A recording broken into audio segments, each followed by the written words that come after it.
Good morning. সোনা তো ঘুমোচ্ছিল, এবার ওর বাবা টিউশন থেকে এসে আমাকে ডাকছে, কি গো কি গো।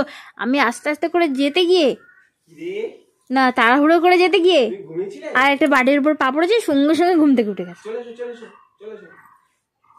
যাবে যাবে, তুমি ঘেরে যাচ্ছ? চলো, ঘুম ভেঙে গেছে আর কি, বাইরে চলো আর কি। ঘুমোচ্ছিল মেয়েটা, আরে আমার জন্য ঘুম ভেঙে গেল, আর ঘুম আসবে না। চলো চলো, এবার বাবাকে দেখেছে না, বাবার কাছে যাবে, না গেলে কান্নাকাটি করবে। তুমি ঘেরে যাওয়ার আগে মেয়েকে আগে নাও, তারপরে তুমি যেও, নাহলে এই কান্নাকাটি শুরু হবে আর থামবে না। কি আমার কাছে আর আসবে না, দেখো আমার হাত ফেলে দিচ্ছে।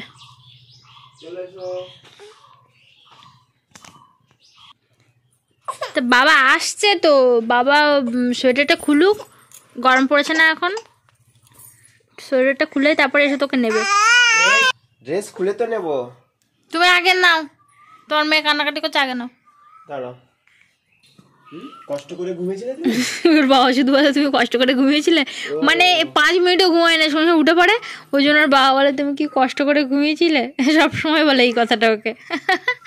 কি বলছে, ঘুমোতে খুব কষ্ট, আর পাটা সকল সময় নাড়তে থাকে, এই যে আওয়াজ হয় ঝুনঝুন করে, কোলে উঠলেও কি। আরে তুমি নাও গো, জ্বালিও না, আর নাও, তোমার মেয়েকে আগে নাও।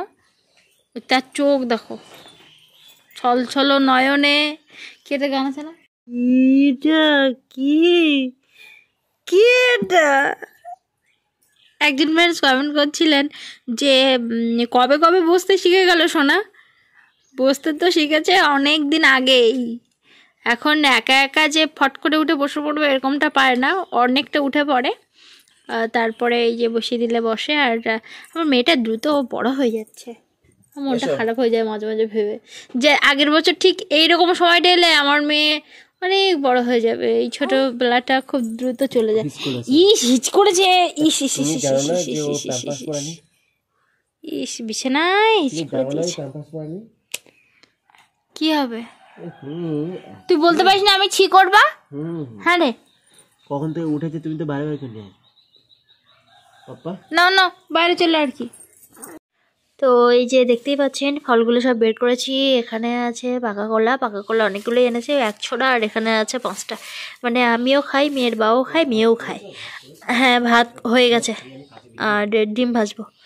2টো আপেল এনেছে, কাঁচা লঙ্কা। আমি না এই আমন্ড আনতে বলেছিলাম মেয়ের বাবাকে, যে তুমি আনবে, একটাতে করে মেয়েকে খাওয়ানো যাবে। আমি দেখেছি বাচ্চাদেরকে খাওয়ানো হয় এইগুলো, আমি ভিডিও দেখি, ভিডিওতেই দেখেছি, তো ওই জন্য আমি এই যে আনতে বলেছিলাম, একটাতে করে ভিজিয়ে দিলে মেয়েটা খাবে কোন। আর এর মধ্যে কি আছে দেখি, ও আঙুর আছে, আঙুর। তো এই এনেছে বাজার, অনেকদিন পর বাজার আনলো আজকে। সোনা, এই গেঞ্জিগুলো পাতলা আছে, ও অন্নপ্রাশনে পেয়েছিল এগুলো, তো ওই জন্য এগুলো সব বের করেছি। এখন তো হালকা শীত আর মানে গরম পড়ে যাচ্ছে, তো ওই জন্য এগুলো বের করেছি। মেয়ের বাবা এক্ষুনি খেলো কলা, আমিও নিয়ে বসেছি একটা কলা, এখন খাবো, আর সাথে ডিম ভাজবো, আলু ভাজবো, আমরা এখন খেয়ে নেবো। আর ফিশারিতে যাবে আটল ঝাড়তে? যাবো, এই কালকে তো যাইনি সকালে, এমনি জল দিয়েছে কিনা জানি না, জল হয়তো দেওয়া বন্ধ করে দিয়েছে। কলাগুলো কেমন টক টক মতো, ঠিক মতো পাকেনি, চাপা কলা। হ্যালো ফ্রেন্ডস, সময় এখন 10টা 44, আর আজকে হচ্ছে ফেব্রুয়ারি মাসের 15 তারিখ।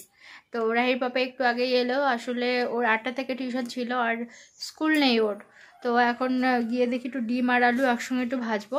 ভাতটা তো হয়েই আছে, আর সকাল থেকে অনেক কাজকর্ম বলতে অনেকগুলো কাচাকুচি ছিল, সেগুলো মেলে দিয়েছি, কালকে কিছু ভিজে ছিল সেগুলো মেলে দিয়েছি, থালা বাসন হচ্ছে মেজেছি, কিছু জল তুলেছি, এই কাজগুলো মোটামুটি হয়ে গেছে, ভাতটাও হয়ে গেছে। আর রাহির পাপার স্কুল নেই, আসলে এখানে 144 জারি আছে, সব এলাকায় নয়, মোটামুটি খুব সেন্সিটিভ এলাকায়গুলো আর কি জারি আছে, যার কারণে এখনও ঠিকভাবে পরিস্থিতি ঠিক মানে স্বাভাবিক হয়নি, বিশেষ করে আমাদের এই পাড়াটায়, মানে কলোনি পাড়া বা পাত্রপাড়া বলে আমাদের এই পাড়াটায়, তো এইখানেও 144 জারি, সাথে আমাদের পুরো মানে 4টে দিক যেখানে আর কি খেয়া পারাপার হয় আর কি, ফেরিঘাটগুলোতে 144 জারি আছে, ত্রিমণি বাজারে, মানে এই সমস্ত জায়গাগুলোতে 144 জারি আছে। আর রিং পরে পরে ফেসটা সবসময় অন্যরকম দেখাতো, আর এখন একটু অন্যরকম দেখাচ্ছে। এই যে এই টপটা পরেছি, এটা আসলে একটু ঝুমকো ছিল, তো একটা ঝুমকো হারিয়ে যাওয়ার কারণে আমি উপরে টপগুলো খুলে নিয়ে এইভাবে পরেছি। আসলে কেনাকানের খুব একটা পরা হয় না, আর মেয়ে ওই রিং ধরে ধরে এমন টেনে পুরো সোজা করে দিয়েছে, আর কানে প্রচণ্ড ব্যথাও হচ্ছে, যার কারণে রিং খুলে রেখে দিয়েছি। রাহির পাপা বললো এমনি কিছু পরো, তো ওই জন্য এই যে পরলাম। আর সাথে হচ্ছে আমি তো একদম কেনাকানি পড়িই না, কেনাকানি পড়লেই শুধু কান ব্যথা করে, ওই জন্য স্টকে তেমন নেই। তো ছোটো একটা পরলাম, একেবারে খালি কানে থাকলেও কেমন দেখাই। রায়ের বাবা বলছে তুমি একটু কিছু পড়ো, কেমন একটা মুখটা খালি খালি লাগে, তো ওই জন্য আর কি এই কানটা পরলাম। ভাতের সাথে খাবো বলে এই যে ডিম আর আলু এরকমভাবে ভাজা করছি একটু, আর আমার ভালো লাগে এরকমভাবে খেতে। তো যাই হোক, অনেক শুভাকাঙ্ক্ষী বন্ধু খুব চিন্তা করবেন, ওই জন্য ভাবলাম যে ছোট হলেও ভিডিওটা আপলোড করি। তো সকাল পর্যন্তই ভিডিও করেছিলাম, তারপর আর ভিডিও করা হয়নি।